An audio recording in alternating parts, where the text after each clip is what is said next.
Welcome to the session on John Paul II and Edith Stein, co-sponsored by the Women, Culture and Society and the Pope John Paul II Forum. The Pope John Paul II Forum is an independent association that I founded 5 years ago here on campus, although I had previously done work on this goal of making the thought of John Paul II's thought available to people, to the church, to equip the new evangelization, to philosophers, to people who have an interest in the achievement, work, and thought of this great man, great pope, I think great philosopher. And yet people tell me they find him hard to read or difficult to follow. And I can appreciate that. But I think I've shared with some of you the story that I met him when I was a graduate student at Catholic University when he was Cardinal Wojtyła. He came in and gave a talk on Kant and Aristotle, and we were all so impressed. And a student the next week said, "That man ought to be Pope." And you should never try to predict who will be Pope, but I said, "You're crazy. He's Polish and he's a philosopher." And as I've learned over the years, as I've followed him through his writings and his great achievements and prayer, because he was Polish and because he was a philosopher, I think that's why he was such a great Pope. He had that Polish experience of suffering, fidelity, romanticism, just great things about Polish culture. Plus, I think the philosopher helped him to re-explore many Catholic truths from new angles and new perspectives, such as theology of the body, and many other things. Fides et Ratio is one of his greatest encyclicals, and in there, he does make reference to some people, Catholic thinkers, he thinks we ought to emulate, imitate, read. There are the usual suspects for Thomists like Jacques Maritain and Etienne Gilson, but he also includes Newman and Edith Stein. So I was just delighted to hear that our speaker, who has done much work on Edith Stein, has done some work looking at John Paul II and Edith Stein. Of course, they were both phenomenologists. They were both interested in St. Thomas. They were Thomist in their own fashion. That's part of the discussion. So I am delighted we can have this session. Our speaker, Dr. Lebech, is a lecturer in philosophy at the National University of Ireland at Maynooth. She studied at the University of Copenhagen, Louvain, and Leuven. She's written on the philosophical issue of human dignity, friendship, bioethics, and a particular interest in Edith Stein. She has published a very rich, important book on the problem of human dignity, a hermeneutical and phenomenological investigation, in which she looks at Aristotle, Thomas, and a number of modern thinkers, including Edith Stein, on the question of human dignity, what it is and why it ought to be defended. So it is my honor to introduce our speaker to you, Dr. Lebech. Welcome.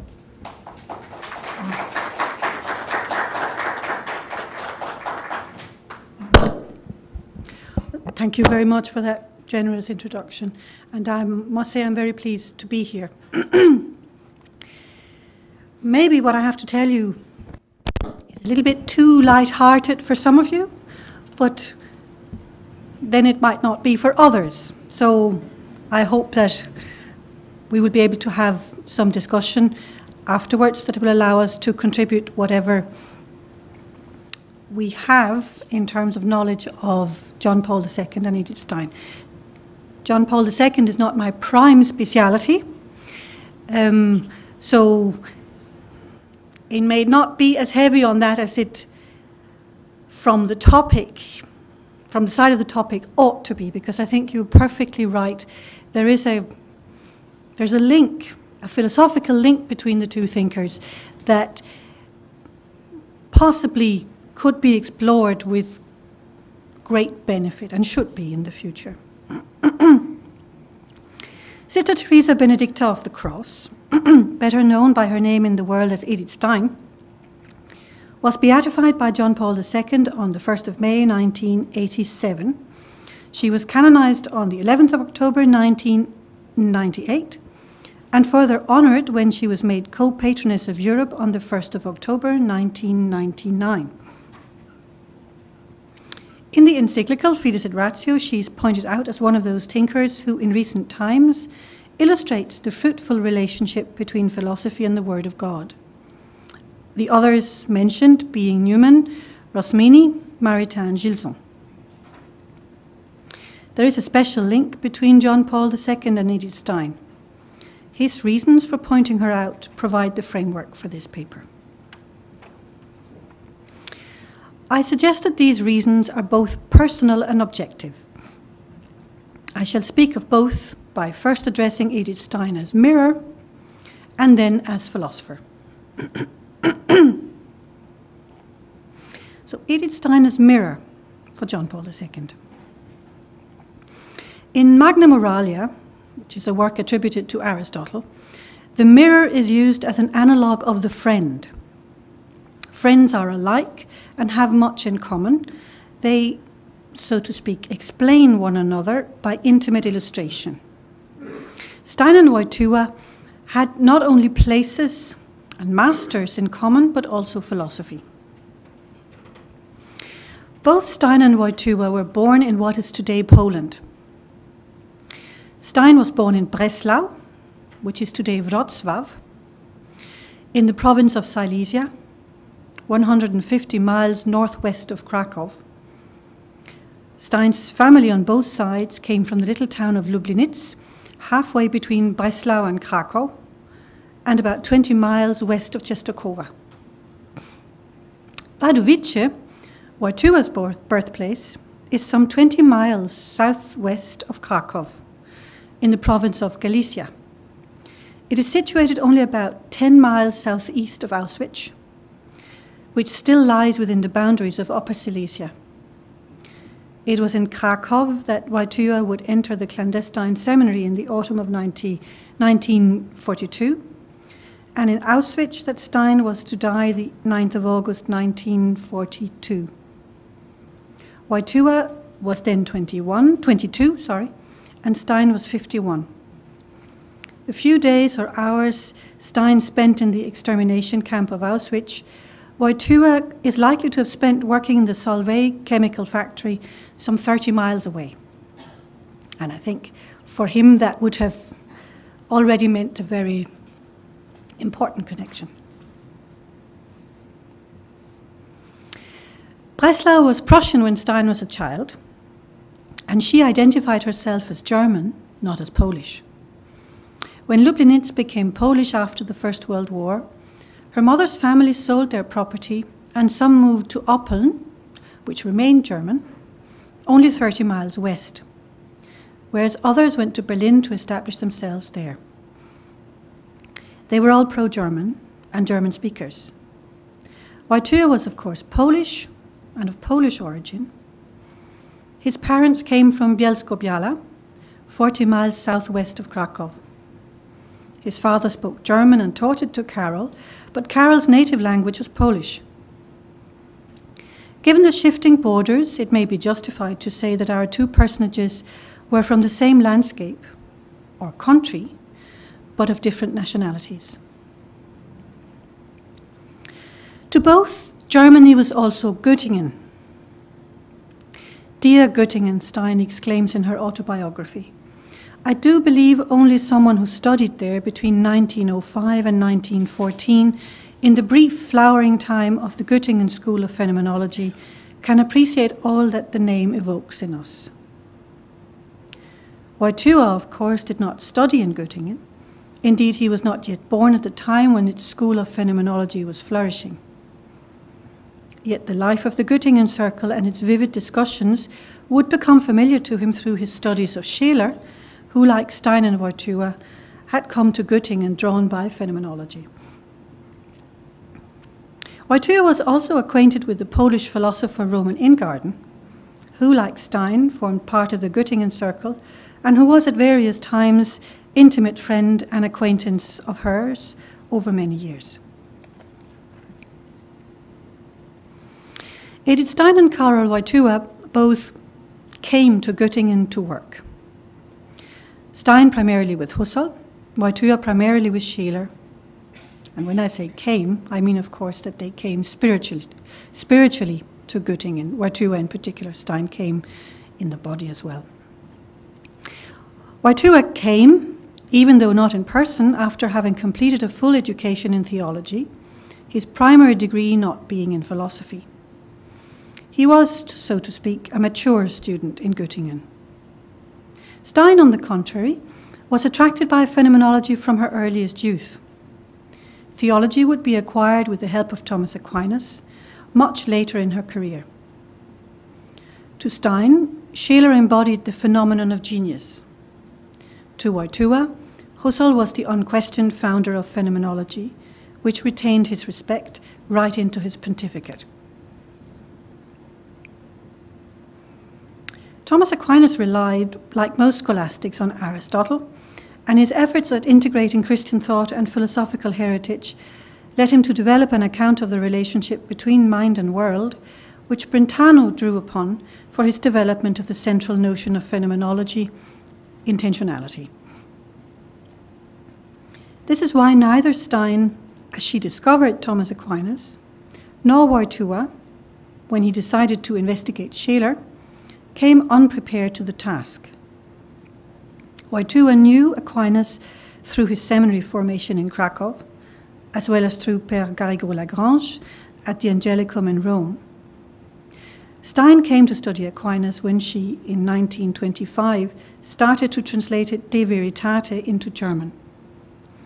The result was a fresh investigation of the meaning behind the basic concepts of Thomistic thought, an investigation which could hardly have been made by anyone whose first formation it was. St. John of the Cross was the common master in mysticism of Stein and Wojtyła. Wojtyła wrote his first doctorate, and Stein her last book, on the thought of the Carmelite mystic. The tradition of adopting masters in philosophy, mysticism, art, or in any other spiritual discipline is not unlike the rabbinic tradition known to Jesus of Nazareth. The academy, of course, was a Greek invention and the university a medieval one, but the very idea of a teacher teaching in a tradition recurs in intellectual as well as in practical disciplines and arts. In this sense, Jesus of Nazareth is, of course, the common master of Stein and Wojtyła. So, 5 common masters: Husserl, Scheler, John of the Cross, Aquinas, John of the Cross, and Jesus.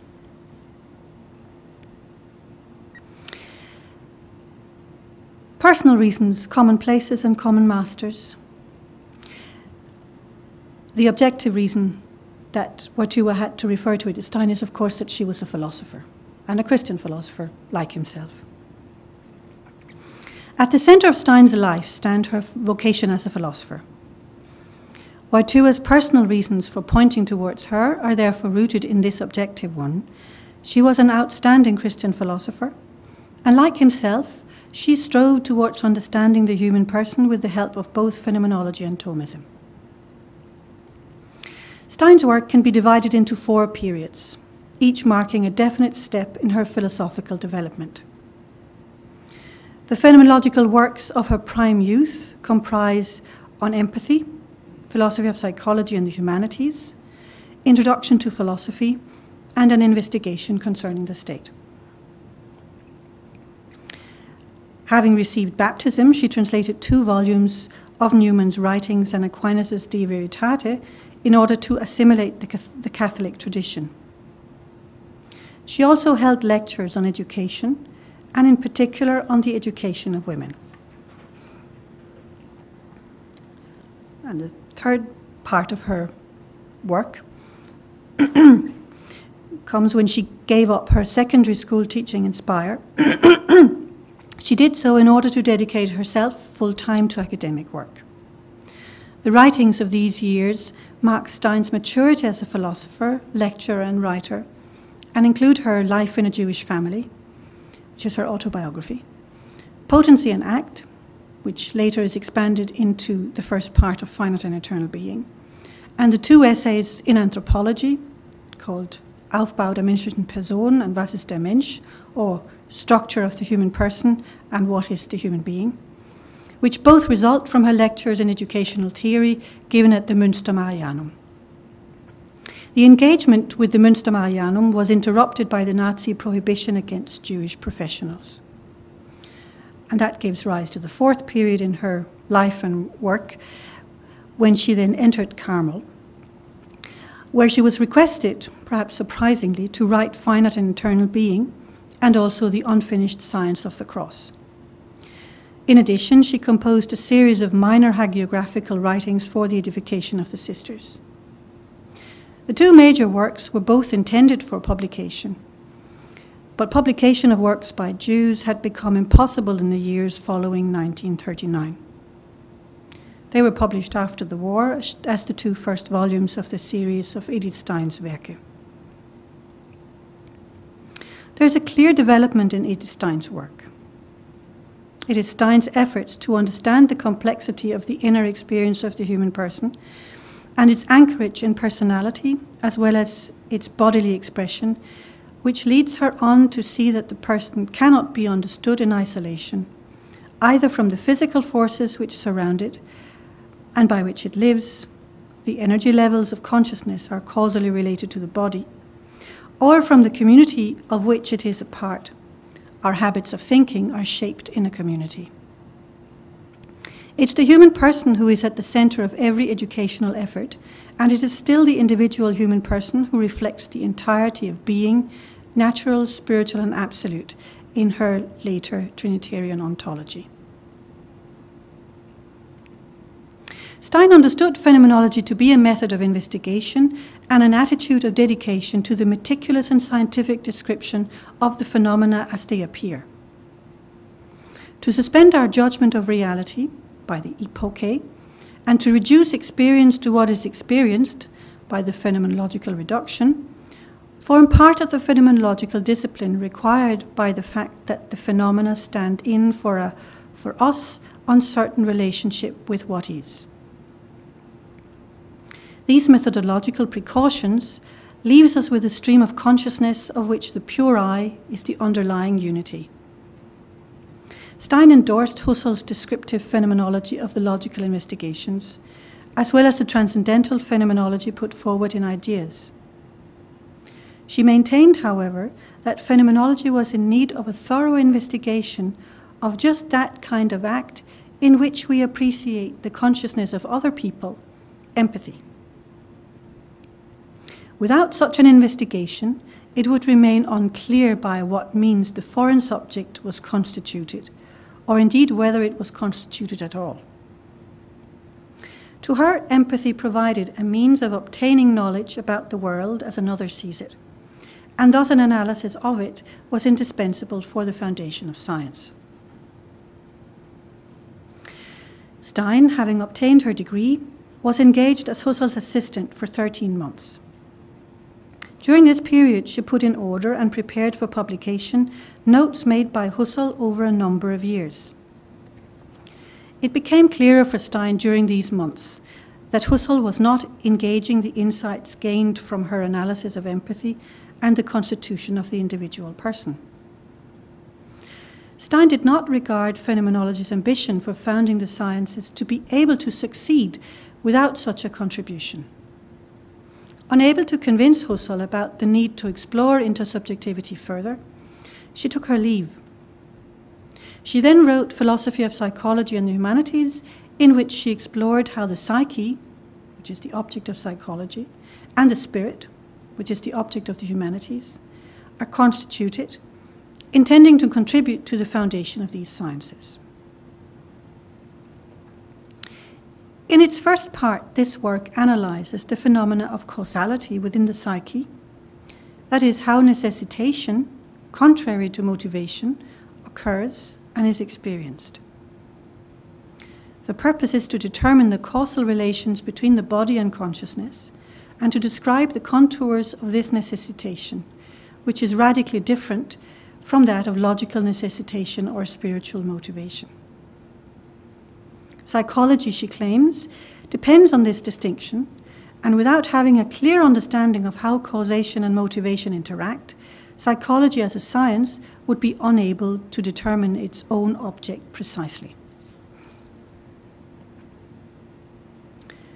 The second part of Philosophy of Psychology and the Humanities investigates the impact of the community on the individual. It seeks to determine the extent to which the individual is influenced by the community, as well as to determine the mechanisms through which the community is constituted by individuals. The work relies on an analysis of common consciousness, in which and through which explanations of events and the events themselves make sense. The discipline of history and the other subjects of the humanities have their objectivity from and in this common consciousness. The analysis of its nature therefore constitutes the foundation of the humanities. The two parts taken together seek to determine what constitutes human persons. Nature, the metabolism of life which penetrates all psychic life. Society, the cultural presuppositions which determine the conscious life of the individual. And spirit, the motivatedness that is our life, our mental life.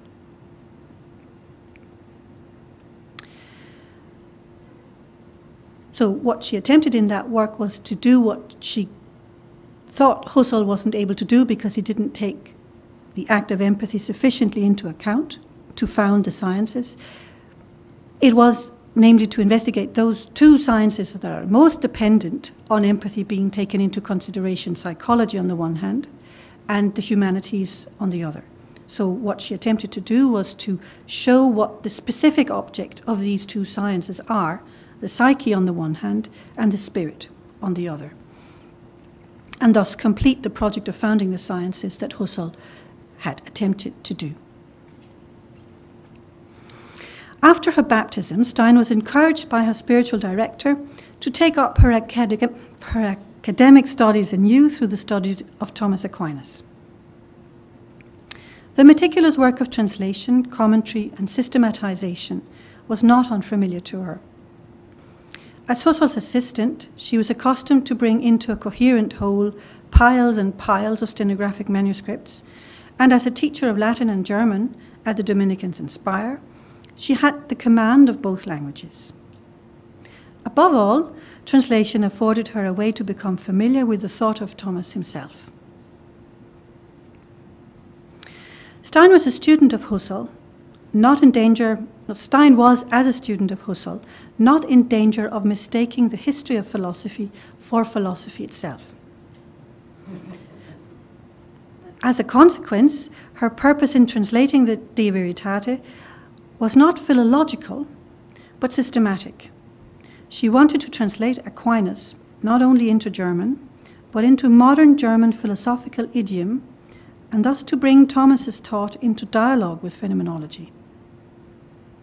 She did this by succinctly rendering the meaning and establishing the relevance of each article in relation to the whole, thus producing a very readable text, integrating a critical, explanatory voice.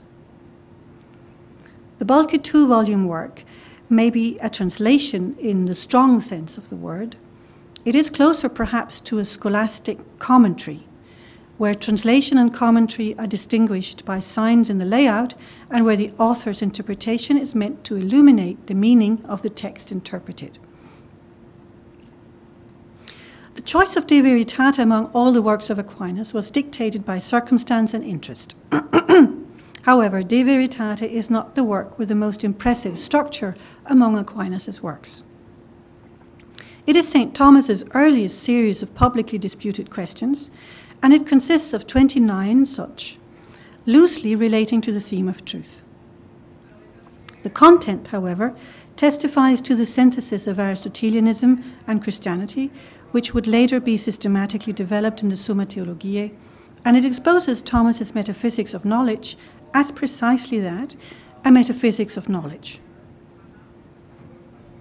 Stein comments,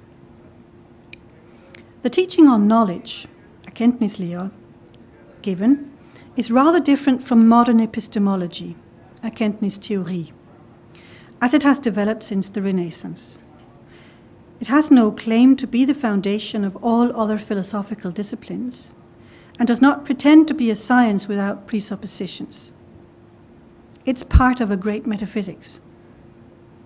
Knowledge is here a real event, which presupposes a threefold world of realities: the uncreated and eternal Spirit of God, the world of things created by him, and the finite spirits created by him. This differentiation in the real world prompts a differentiation of knowledge, so that not even a common definition of knowledge as such is possible. In the quoted passage, Stein looks in vain for what she calls a transcendental analysis of knowledge.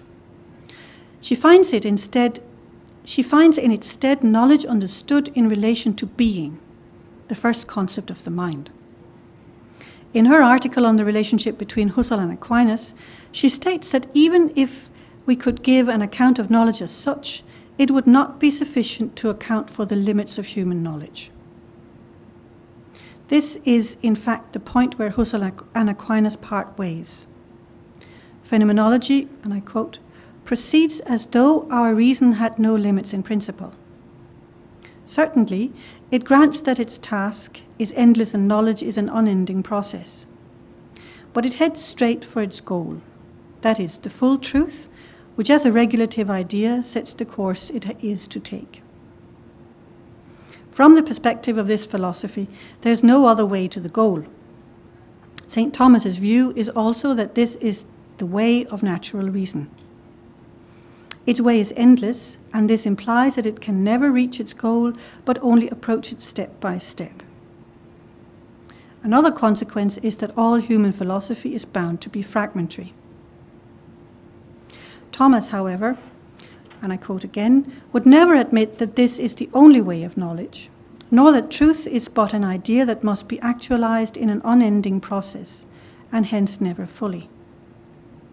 Full truth is. There is a knowledge that embraces truth completely, a knowledge that, rather than unending process, is unending, infinite, fullness at rest. Such is the divine knowledge. The sheer temporality of our knowledge proves to us the existence of such eternal being, as Stein will show in the beginning of Finite and Eternal Being. The distinction between natural and supernatural knowledge is therefore not, as Husserl would have it, an empirical distinction. It's a transcendental one, based on the nature of our knowing as temporal and finite. Faith, the basis of supernatural knowledge, is a way to go further along the naturally desired way of knowledge, by relying in trust upon an infinite intellect making itself known through revelation. It was Stein's phenomenological anthropology, in particular her understanding of the temporality of the ego, which determined her development as a phenomenologist and her acceptance of the philosophy of St. Thomas. Stein's phenomenology of intersubjectivity is transposed into her philosophy of the human person, which, she now contends, because of its finitude, cannot be completed without a theological foundation. The structure of the human person and what is the human being stem from her brief period as a lecturer in scientific pedagogics at Münster. The Marianum had embarked on the considerable adventure of developing a new Catholic education theory, and Stein's twin work attempts to lay the anthropological foundations. She discusses the ability of various anthropological theories to meet the requirement of providing a foundation for education. the anthropology of German idealism, of depth psychology, and of existentialism, all fall short of justifying the fundamental attitudes to be transmitted by any Catholic education. Respect for nature as a given and for its laws of development, mutual trust and attention as a precondition for understanding, and responsibility towards, as well as trust in, God. Having defined the telos of Catholic education, she proceeds to develop an anthropology which takes into account the human being in all its dimensions. As a material thing, an organism, an animal with a soul, and a social person. She discusses the origin of the human species in the light of Darwinism and the influence and claims of race and nationality on the identity of the human person. Finally, she addresses the relationship between philosophical and theological anthropology. As experience does not give us conclusive results as to the origin or goal, either of the individual or of the whole of humanity, but revelation is given to humans so that they may know what they are and what they must do, philosophical anthropology may be completed by a theological one. What is a Human Being? The book, What is a Human Being, was planned as the continuation of the lecture series, but was never delivered as such. When Stein could no longer teach, she worked the prepared material into a scientific study, which, however, has reached us in an unfinished state. Its subtitle, Theological Anthropology, reveals that it was taught to constitute both the prolongation and the foundation of the structure of the human person, in accordance with the expectations raised by the last part of this work. It reaches from the direct creation of the soul by God to the sacraments, and examines the value and dignity of the human person. The questions of origin and end, indispensable for the educator, are thus addressed directly in this work. Stein attributed to the fleeting nature of human experience, that is, its temporality and finitude, the finding that purely philosophical knowledge of the beginning or the end is beyond our reach. Even so, the eye of my experience seems pointless if it is confined within the narrow limits of my own experience. In thinking, moreover, the eye is brought into contact with what lies beyond the fleeting now, because it implies identification which, even as it's coming into being and passing away in the stream of consciousness, nevertheless transcends time into the realm of the ideal. Yet thinking is unmistakably a capacity of the human intellect, and in it we have access to what transcends time, the eternal, because we identify. Stein's great attempt at an ascent to the meaning of being, finite and eternal being, opens with these reflections. Developed out of act and potency, the work which she called her spiritual testament centers on the question of being. The confrontation of Thomistic and phenomenological thought follows in the objective treatment of this question. Stein first shows how being appears within conscious experience. Being is first simply understood as what is identifiable by and in thought. She thereafter proceeds through an analysis of the various forms of being, temporal, finite, infinite, and internal on the one hand, essential, real, actual, and potential on the other, to a specific analysis of substance, form, and matter. She then approaches the characteristics of being, Seiendes as such, in the Transcendentals, before she enters into the domain of the meaning of being, Sinn des Seins. Her understanding of the finitude of human reason implies that philosophy is accomplished through theology, not only anthropology or ethics, as Maritain would have thought, but philosophy as such, especially metaphysics. Her understanding of the finitude of human reason implies that philosophy is accomplished through theology, although not as theology. Christian philosophy is a seeing together, a Zusammenschau of reason and revelation. But because faith is a dark light, even if it is the closest we come to God's vision, every ray of light such philosophy can cast is precious. And in conclusion, I've tried to show the reasons which the later John Paul II might have had for mentioning Edith Stein in the encyclical Fides et Ratio. The personal and the objective converge on Stein's being a philosopher, and consequently on her philosophy. To commonplaces and masters must be added the common desire for synthesizing philosophy with the Word of God, scholasticism with phenomenology. I've not seen it as my task to compare the respective philosophies of Karl Wojtyła and Edith Stein, which would in fact have been a very worthwhile task. Their common interest in the human person would be the most important part of such a study. Their respective understanding of phenomenology and the Aristotelian tradition would have to form the underlying structure of the comparison. The role played by St. John of the Cross would have to be investigated. All this, however, I'm afraid, would have to form part of another study. Thank you for your attention. Thank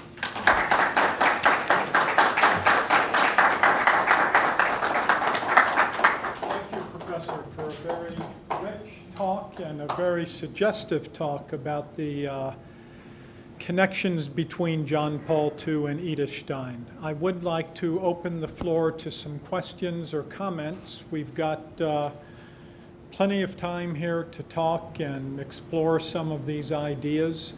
Who would like to begin? Thank you for a very instructive talk and also some suggestions, lines to follow in comparing these two thinkers. I wonder if you could talk for a moment about this elusive term dignity. Thank you. I wonder if you could talk about this elusive term dignity, which is, of course, not one that one would find, lying around, in medieval philosophy too much, but which nevertheless, has come to be a sort of rallying point and also a point of comparison between phenomenology and, traditional Catholic philosophy.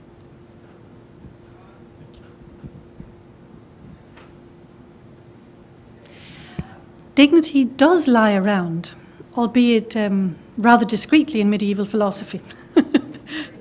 And it lies around in a definition of personhood that is secondary to the Boeotian one, that Aquinas attributes to a master.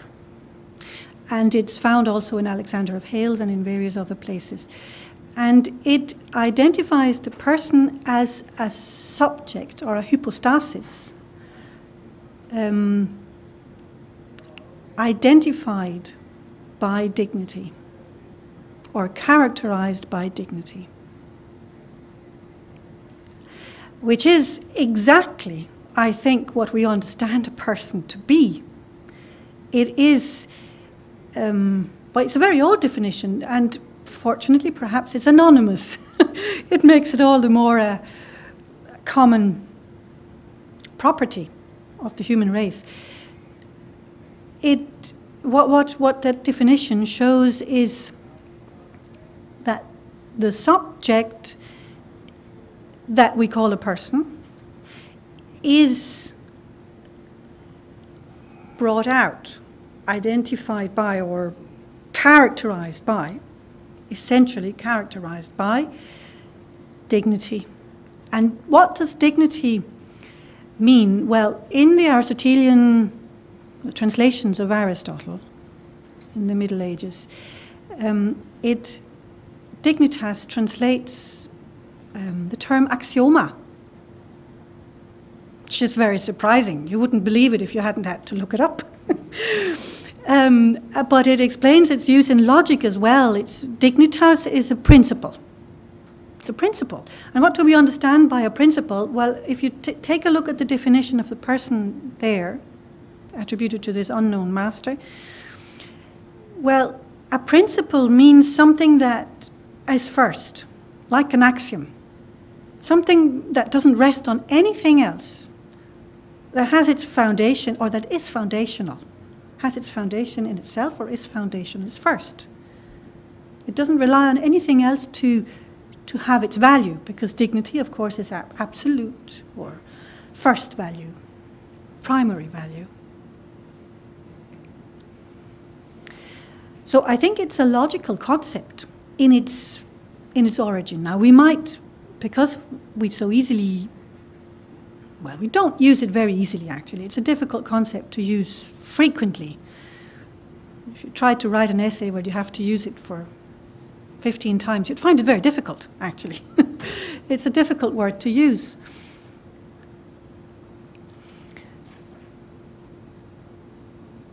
So, insofar as it's a logical term, and you could perhaps try to make a phenomenological investigation of it. What is his name who has tried to do that?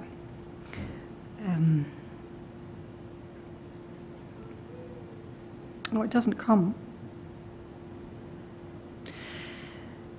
But what he tried was to show how it is experienced as something that is height, something that I must take as first, precisely. So perhaps that's what can be said about it. I think we experience it as something we have to take for granted. If we talk about human dignity, what we mean by that is not only dignity. What we mean by that is that the human being has that character of being first, has a character of being of ultimate value, of being something that we must bow to.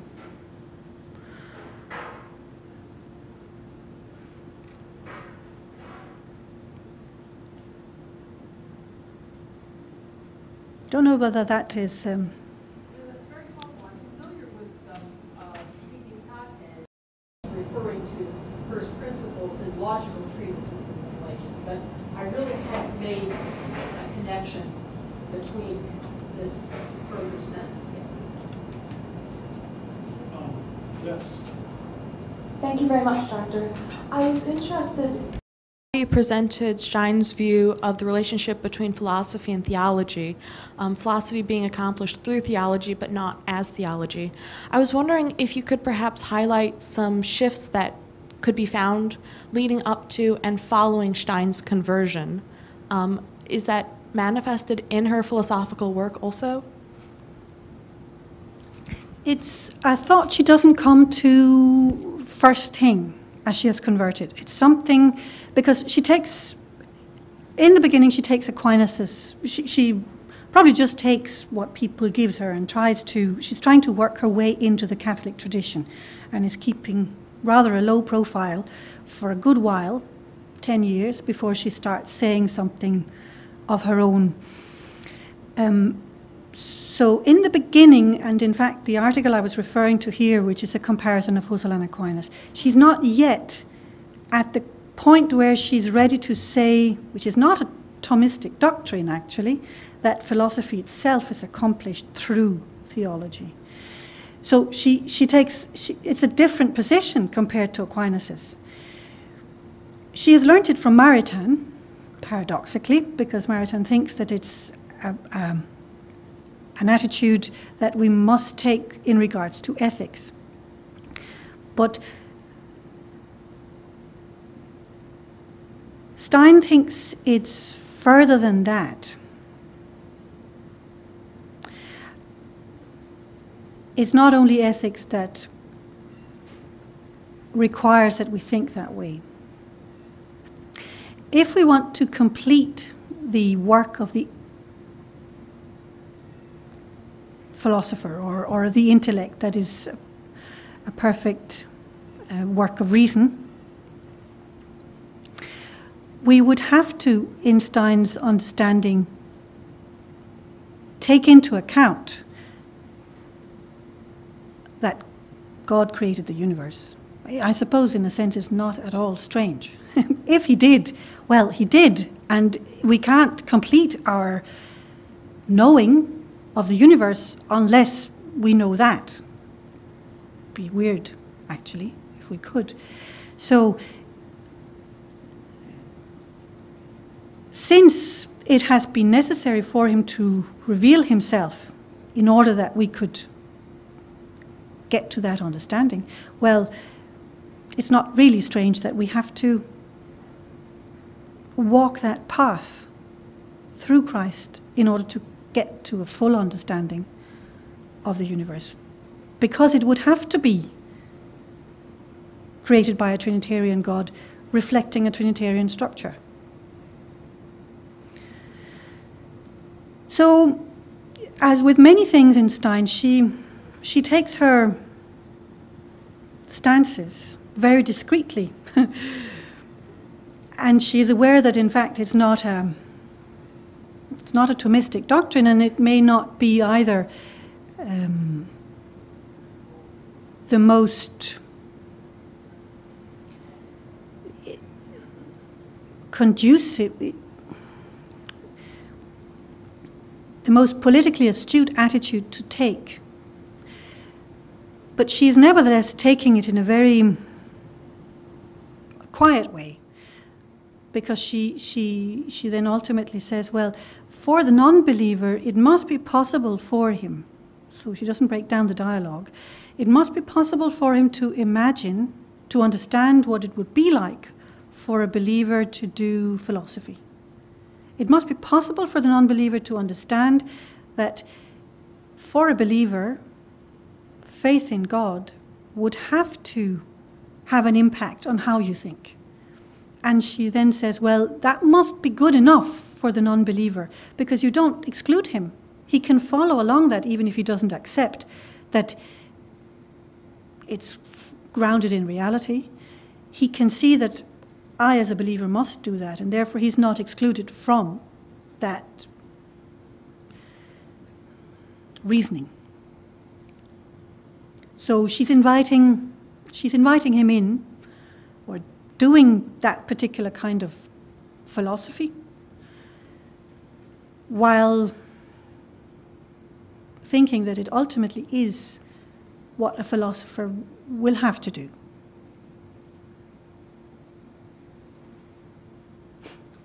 I'm sure there's some more folks back here who have some questions, aren't there? Some of my students folks who were class. Yes, thank you very much, Doctor. I'm interested in the relation of Stein's break from Husserl and his writings in Cartesian Meditations 5 on empathy to respond to the critique of solipsism. I don't know historically when those writings came with respect to her break even, so maybe he wrote, I don't know if he wrote them before or after, or... 15 years later. Okay, so did she influence him on that count? And can you speak to that? Well, Kathleen probably has something to say on that. I don't know whether we'd say the same thing, but I'll say my thing. I think it's an extremely complex question, what Husserl and Stein understood of each other as regards the topic of empathy. I think it's clear that Stein didn't feel that Husserl took on board what she said about empathy, because it seems to be the only reason there can really be given for her having to take her leave and say, this is not going to work. My collaboration with this man is not taking me where I had hoped it would take me, because I had hoped that we would be able to found the sciences. That's why I came to Göttingen and later to Freiburg. But we can't do that unless we can gain a thorough understanding of intersubjectivity and how it contributes to the constitution of the world. So on the one hand, you have Stein taking her leave. On the other hand, you probably have a Husserl who thinks that Stein really just thought what he thought. So, and I think, Kathleen doesn't think that, so it'd be interesting to hear what Kathleen has to say. My impression is that Husserl didn't quite understand what Stein's concern or issues really were. Or he thought he understood it and thought it was his own.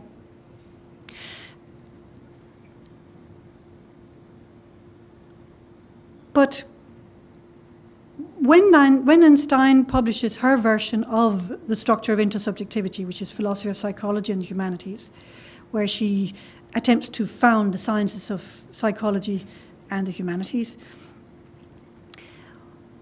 Husserl refrains from publishing his ideas 2, which Stein had edited, his ideas 2 and 3, in which these topics were dealt with, although Stein thought probably not as well as they could be, which is why she wrote what she did. So whether the fact that he refrains from publishing those works means that he thinks that Stein has already contributed what was necessary by publishing philosophy of psychology and humanities or not, I don't know. But when he then gets to publish Cartesian Meditations a good few years later, they're from 32, are they, Kathleen? 29.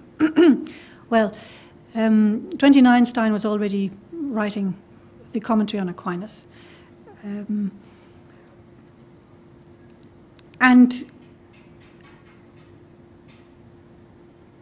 the Cartesian Meditations are very different from On the Problem of Empathy. So whatever has happened between Husserl thinking that it was his thought that Stein was producing and the Cartesian Meditations is, of course, what is often referred to as Husserl's development into transcendental idealism. But it certainly is a much more, in my view, complicated view of empathy that you will have in the Cartesian Meditations than that you have in Stein. And it's one that personally put me very much off, the idea that Husserl would be able to found intersubjectivity, which is part of the reason why I thought Stein was interesting in the first place. Did that answer your question? Could we ask Kathleen what she'd have to say about that?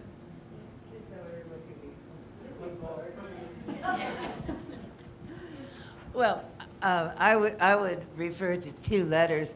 One is a letter that she writes to Ingarten, and this is 1917, where she recalls an evening spent at Husserl's house and how they argued all night, and she figured out that he and she really had different positions on realism. How does this apply? She assumes as phenomenon, after the reduction, as phenomenon, there's still lived bodies. And for Husserl, he has to go through all the excruciating, tormenting, laborious work of the 5th meditation in order to establish the body with whom then there can be empathy. Well, more later.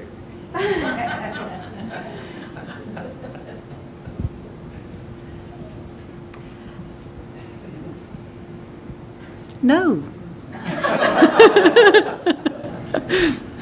I said this in French. Well, oh, right. Yeah. Well, The other thing that is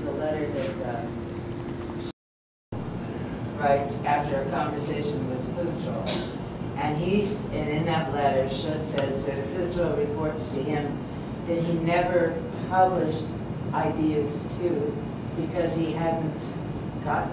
If you don't have a transcendental realism at least going on, and Husserl did, you have to account for the lower level of activity whereby we come to know the body as an object. So Husserl says he didn't figure that out until Cartesian meditations. Yes. But Stein, as far as I can see, did. Constitutional analysis of the body is very much part of what empathy in her work on empathy contributes. So empathy for Stein is the awareness of foreign experience, or the experience of foreign experience, and that is the act that allows me to constitute the body, or it's one of the acts that allows me to constitute the body of the other. The body is not there first for Stein. It is rather there as the manifestation or the embodiment of the foreign perspective. It's because I know that there is experience there that I count the body as a body. If there was no foreign experience there, I would know it was either a corpse or a dummy or an avatar, whatever. I would know that it wasn't a subject. It wasn't someone else because I precisely couldn't empathize. So empathy is the act in which foreign experience is constituted and that allows me to constitute the body as a body and not as a thing. No? Professor, let me ask a question. I love your idea about the mirror as a way of seeing Wojtyła and Edith Stein. We had a seminar last year on the acting person, and I wonder, I'd just like to present you the problem we struggled with Wojtyła, and maybe you could say if there's any parallel to Edith Stein, and that is that it seems clear that Wojtyła had this Thomistic Aristotelian anthropology that then allowed him to pick up phenomenology as a tool to either illuminate it, extend it, maybe even bring people back to some ideas like that there's a will or conscience, a transcendent good, that he's drawing upon his Thomistic philosophy, but creatively using phenomenology to either, point back to these forgotten truths or maybe show some deeper aspects to them. So there's a complementarity between phenomenology and Thomism, but it's clear, at least to me, I know there's arguments about this, that he's always operating within that Thomistic framework. He chose action and didn't say much about problem of other minds or bodies or being, and he I think that strategy allowed him to bring those two so close. Whereas I think if he did get off onto issues of epistemology, metaphysics, the rift may just be too great, as we're seeing here, perhaps, with Husserl and one more Aristotelian. So I guess my question would be, did Edith Stein have an Aristotelian base somewhere along the line, or was it by reading Thomas that she saw that as the fuller truth about what the human person is? And how did she relate that phenomenology in St. Thomas? Are they complementary? Does one illuminate the other? I guess I better stop. That's too many questions. No, thank you very much. I think Stein didn't know Aristotle very well as a student. She probably did a course on Aristotle, but it wasn't her speciality, so to speak. She only in her later work, and there it's clear that she reads the metaphysics, but then she reads it very, very meticulously. But I don't think she knew it very well before.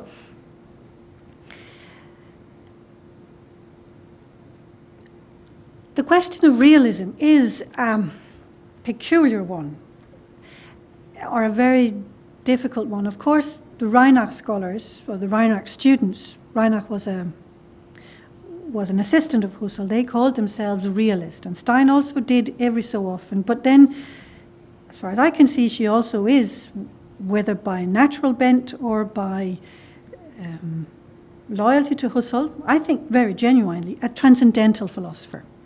And Reinach also was, so the kind of realism that Reinach stands for, and his other student, which I'm going to talk more about tomorrow, Hedwig Conrad-Matthius, is a transcendental realism.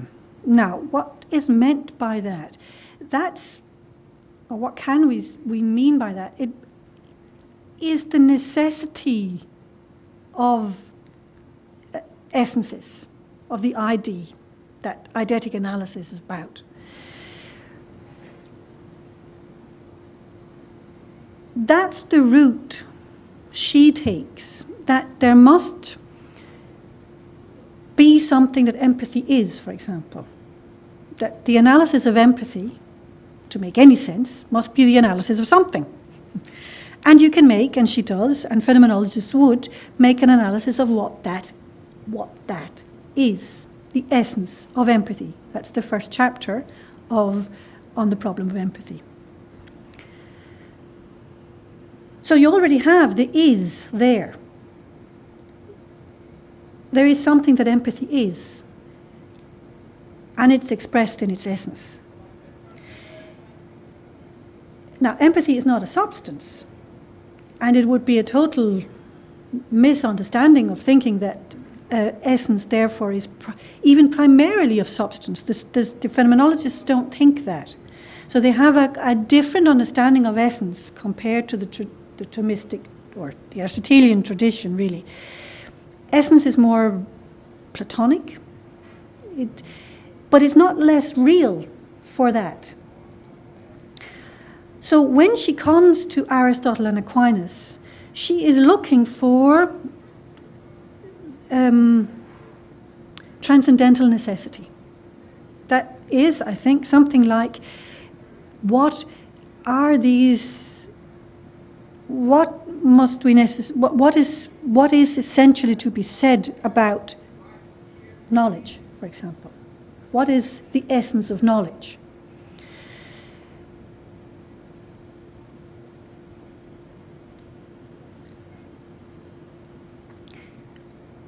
And in a sense, Aquinas does talk about that, actually, and I will also talk about that tomorrow. And insofar as he does that, and insofar as Aristotle does that, there's not a need for a complementarity, because then we're talking about the same thing. Then we're talking about the essence of things.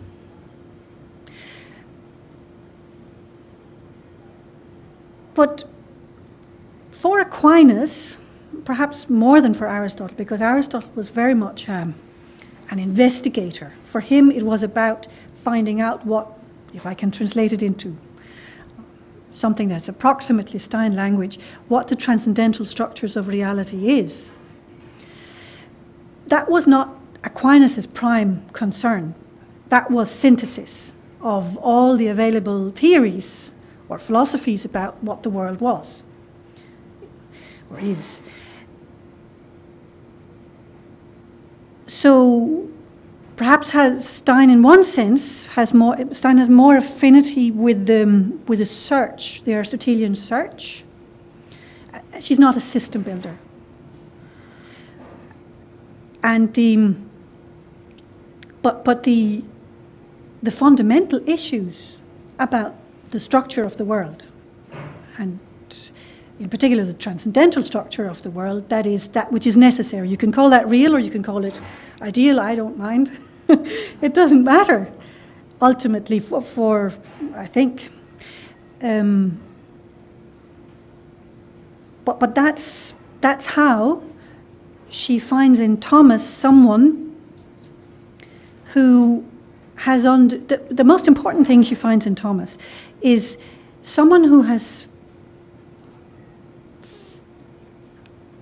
understood that that search needs to be enlarged by theology. That is not possible to fulfill that search unless you let it open up to